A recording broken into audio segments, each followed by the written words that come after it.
Bueno, yo creo que ya vamos a comenzar. Esperamos que todos los asistentes estén teniendo un excelente día. Y a continuación, Marian Castro Aspiros, de la Universidad Autónoma Metropolitana, de la Unidad de Coajimalpa, nos acompaña con su presentación titulada Estudios moleculares asociados a la regeneración celular y tisular en el ajolote Ambistoma mexicano. Bueno, adelante con la presentación. Y recordamos que de igual manera que todas las presentaciones, las preguntas se podrán realizar por el chat o por la sección de preguntas y respuestas al final de la presentación. Bueno, muchas gracias. Adelante. Muchas gracias. Bueno, les voy a compartir mi pantalla.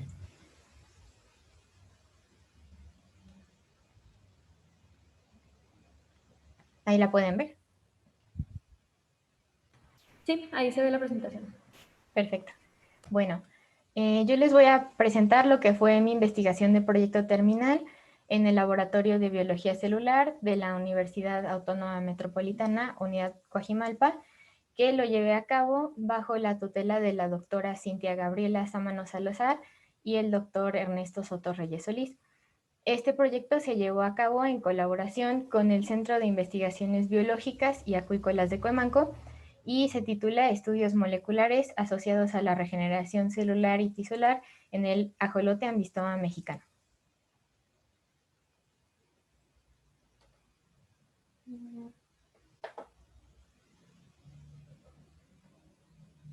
Bueno, para comenzar, Ambistoma mexicanum es una de las 33 especies de salamandras que comprende el género Ambistoma. De estas, 17 se encuentran en México, en nuestro país, y 16 de ellas son endémicas. 15 se encuentran en alguna categoría de peligro, de acuerdo a la NOM 59, Semarnat 2010, de las cuales 12 están clasificadas como sujetas a protección especial y 3 se encuentran amenazadas. Sin embargo, la que se ve más amenazada por la pérdida de su hábitat es Ambistoma mexicanum. Se piensa que originalmente este tenía una distribución por todo el Valle de México. Sin embargo, debido a la pérdida de hábitat y a la destrucción de este, ahora se encuentra solamente en los canales de Xochimilco. Y además estos están muy contaminados por aguas negras, por desechos agrícolas e industriales, y también está la introducción de especies invasoras como carpas y tilapias. Además, Ambistoma mexicanum se comercializa ilegalmente para su venta para fines de consumo o para gente que lo quiere tener como mascotas. Entonces, pues está altamente amenazada y quedan actualmente muy pocos individuos en vida libre. Y bueno, también otra aclaración importante es que los ajolotes normalmente se confunden con los renacuajos, pero son dos especies distintas. Como vemos en la imagen, los ajolotes tienen 3 pares de branquias externas visibles a los 2 lados de la cabeza y poseen una aleta de cola, y estas características las mantienen durante toda su vida, por todo su ciclo, lo cual se conoce como pedomorfis. Sin embargo, los renacuajos son el estado larvario de un anuro, lo que significa que al atravesar la metamorfosis y llegar a la etapa adulta se convierten en anfibios sin cola y sus branquias no son visibles. Además de que los anuros son herbívoros y los ajolotes, las salamandras, pertenecen al grupo de los urodelos, que son carnívoros. Y bueno, eh, esta característica que tienen de alcanzar la madurez sexual con la morfología del estado larvario se conoce como neotenia y se debe a que no secretan la hormona tirotrofina, que es la que se necesita para poder llevar a cabo la metamorfosis. Entonces, el Ambistoma mexicanum se encuentra actualmente en la lista roja de la Unión Internacional para la Conservación de la Naturaleza, clasificado como en peligro crítico.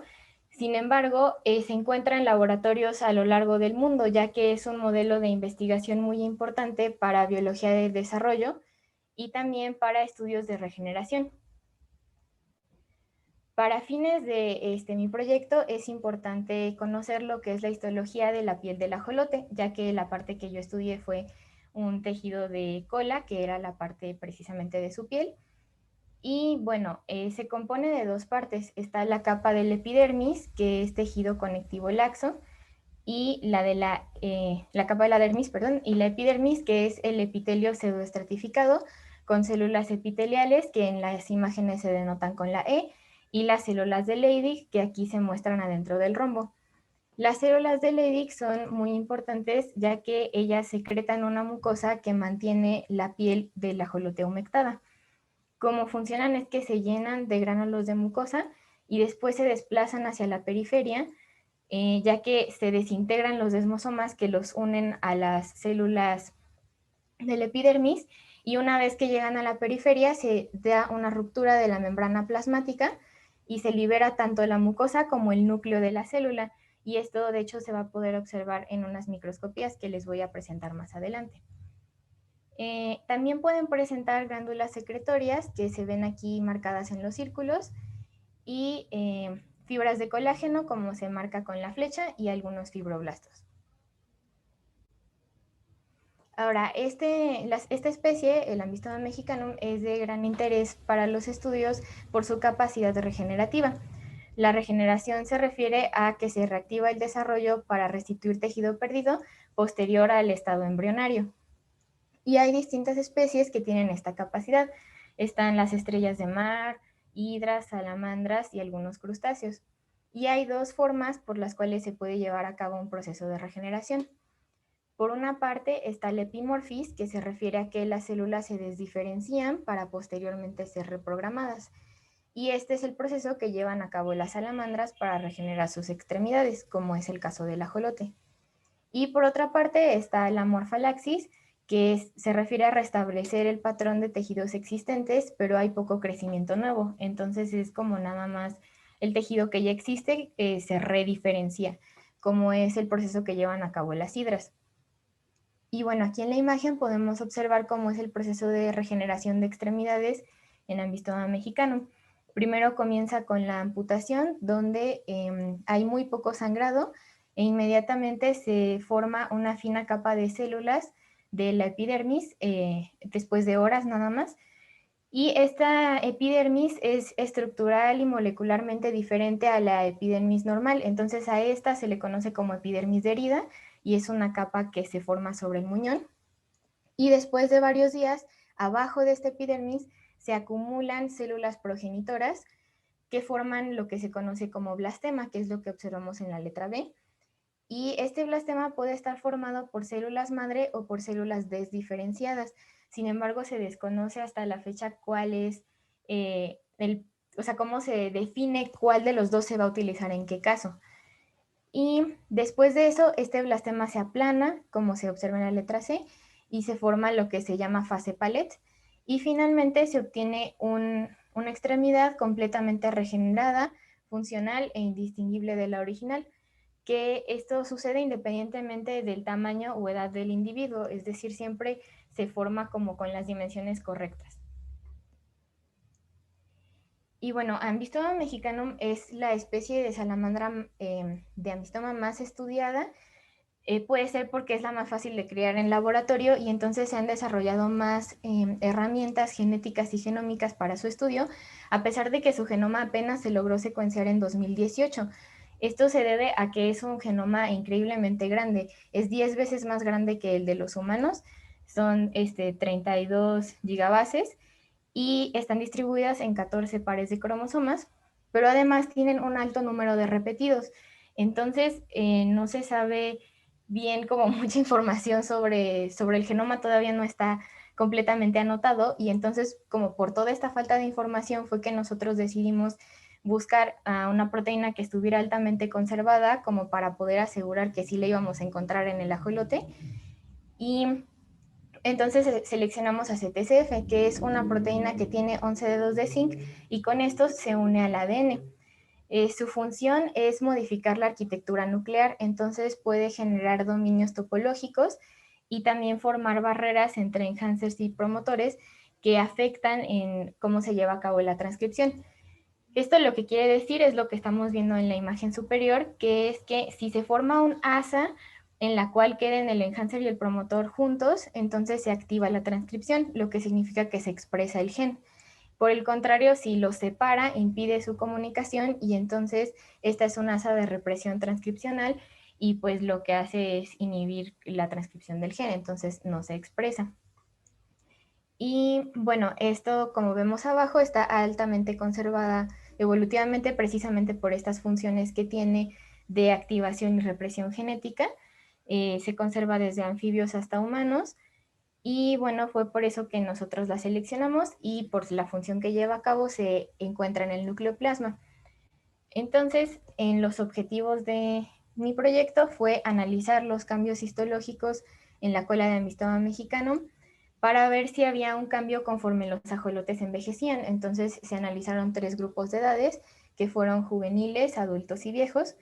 Y por otra parte, en el enfoque hacia CTCF fue utilizar inmunotécnicas para primero corroborar su presencia y pues observar que se encontrara en el núcleo, ya que podría participar en la regulación de genes implicados en la regeneración celular, y precisamente para ver que estuvieran implicados en el proceso, se verificó su presencia antes y después de inducir un proceso de herida.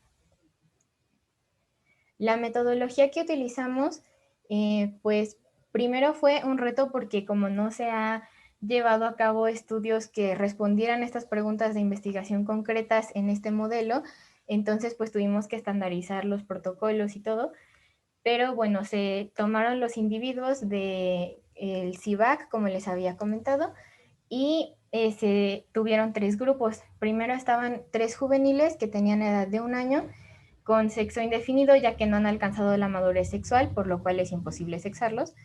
Después 3 adultos hembra con una edad de 2 años y finalmente 2 viejos macho que tenían edades entre 4 y 5 años. Y los ajolotes son muy sensibles a las condiciones de su entorno, entonces si no se mantienen las propiedades físico-químicas exactas, es muy fácil que enfermen o que incluso fallezcan.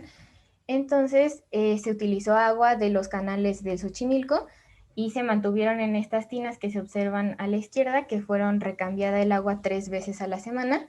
Las condiciones de pH que ellos requieren son entre 6.5 y 8, así que se mantuvieron a 7, y una temperatura que debe estar entre los 10 y los 18 grados centígrados, así que se mantuvieron a 15, con oxigenación continua, como se ve del lado derecho, que debe tener una saturación por lo menos del 80%, y se alimentaron 3 veces a la semana con Tubifex, que son anélidos provenientes de las tuberías de Hidalgo. Y lo que se hizo fue primero tomar una muestra de la cola en los 8 individuos, colocar esta en paraformaldehído al 4% y realizar cortes histológicos. Unos de ellos se incluyeron en parafina y se cortaron en microtomo para realizar una tinción de hematoxilina y eosina, y otros se incluyeron en TissueTech y se cortaron en criostato para realizar tinciones de, inmunohistoquímicas con DAB e inmunofluorescencias con Alexa Fluor 488. Después de pasar un mes, se volvió a tomar una segunda muestra y se llevó a cabo el mismo proceso para observar precisamente la formación del blastema y qué era lo que estaba activo en esta punta de la cola que se estaba regenerando. Y bueno, algo que notamos fue que se llevaba a cabo la coagulación muy rápido, lo cual nos demuestra la rápida respuesta al entorno que tienen estos especies. Ahora, los resultados que obtuvimos. Bueno, aquí les muestro los cortes histológicos. Arriba están los juveniles, en medio los adultos y abajo los viejos. Y notamos la E es la epidermis, la D es la dermis y el TC es tejido conectivo. Y estas están observadas a microscopio de campo claro a 10 por con la tinción de hematoxilina eosina. Entonces, pues podemos observar la presencia de las células de Leydig, y además lo que se nota conforme van envejeciendo los ajolotes es un adelgazamiento de la dermis. Entonces, esto podría sugerir que van perdiendo un poco esta capacidad regenerativa conforme envejecen.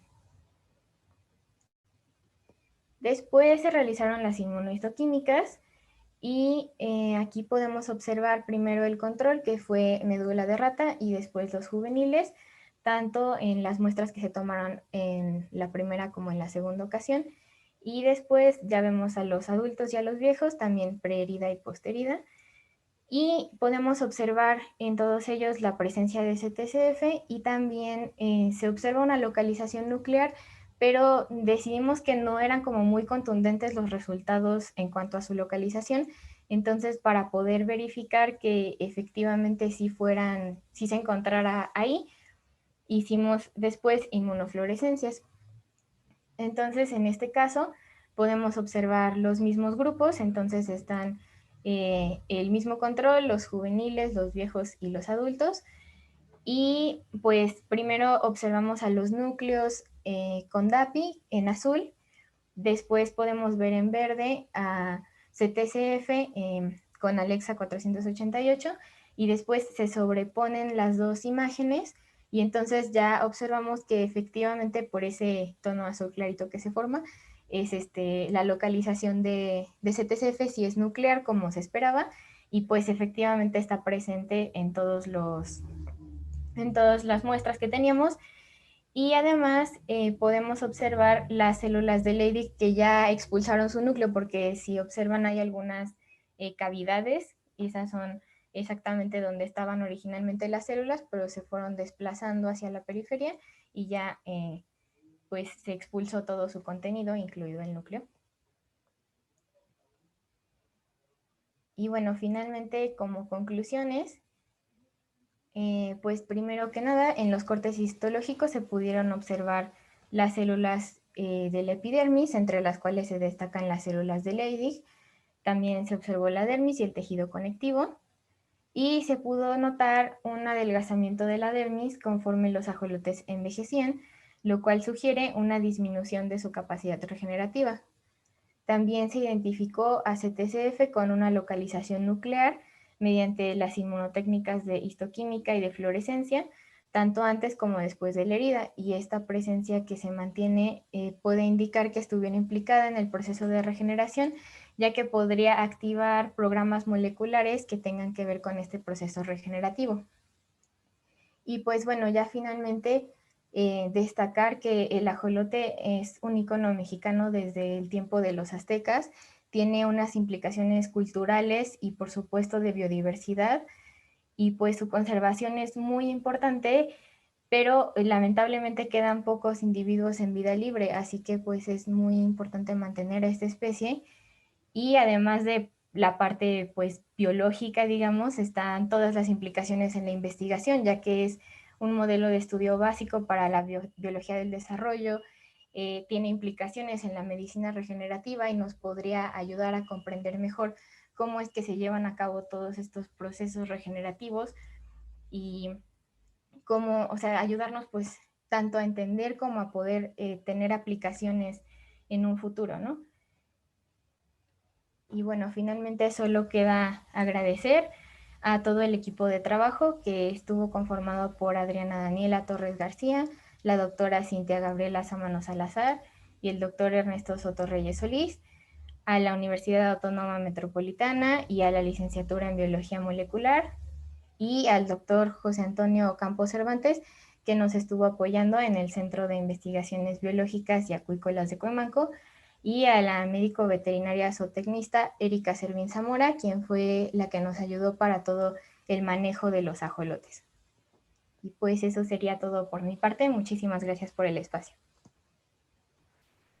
Muchas gracias. Estuvo muy padre y pues es una especie muy bonita, pues, que gusta a muchos por eso. Pasaremos a la ronda de preguntas.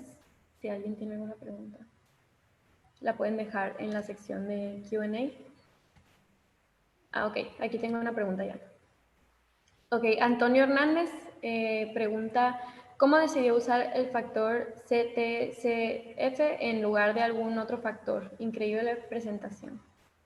Muchas gracias. Pues fue precisamente por eso de que teníamos como, o sea, pues buscamos algo que estuviera altamente conservado y también pues relacionarlo con el hecho de que estábamos buscando entender la regeneración, ¿no? Entonces, pues lo que primero pensamos fue que para los procesos regenerativos pues debe de haber un proceso específico, un programa molecular que se active justamente para eso nada más, ¿no?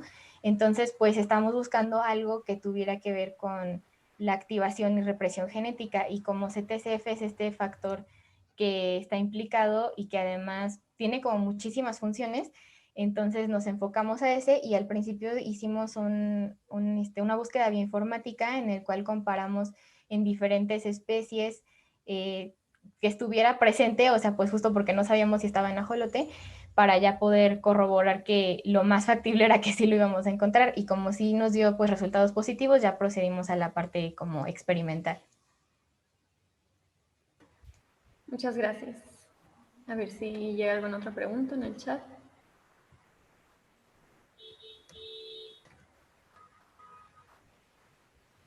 ¿Ya?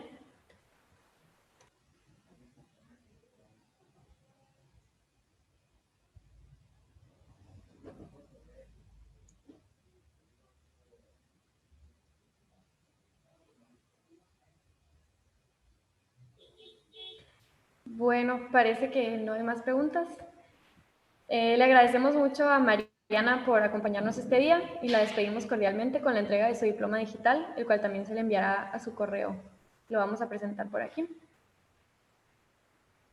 Muchas gracias, muy padre presentación. Muchas gracias. Ok, bueno, gracias, que tengan bonito día a todos y pues a los asistentes vamos a proceder con la rifa de este día en unos momentos y suerte a todos, nos vemos ahí. Muchas gracias de nuevo. Gracias, hasta luego. Hasta luego, bonito día.